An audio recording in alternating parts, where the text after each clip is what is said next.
Adolescent சீரீஸ்ல வர மாதிரியான ஒரு சம்பவம் இன்னைக்கு தமிழ்நாட்டில் நடந்திருக்கு. 14 வயசு பையன் ஒருத்தன் 10 வயசு பையனை ஏதோ ஒரு சின்ன சண்டையில கொலை பண்ற அளவுக்கு போயிருக்கான். அதுவும் வீட்டில் உள்ள கத்தியை எடுத்துட்டு வந்து கொலை பண்ற அளவுக்கு அவனோட மனநிலை இருந்திருக்கு. அதை தொடர்ந்து அவனை போலீஸ் கூட்டிட்டு போகும்போது அந்த சின்ன பையனுக்கு தன்னை எதுக்காக போலீஸ் கூட்டிட்டு போறாங்கன்னு கூட தெரியாம அவங்க அம்மா கிட்ட அழுவுற அந்த வீடியோ இன்னைக்கு ரொம்ப வைரல் ஆயிருக்கு.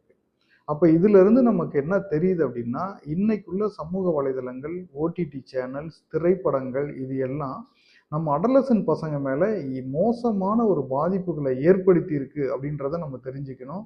குழந்தைகளோட மொராலிட்டி பாதிக்கப்பட்டிருக்கு, அவங்களோட பிஹேவியர்ஸ் பாதிக்கப்பட்டிருக்கு.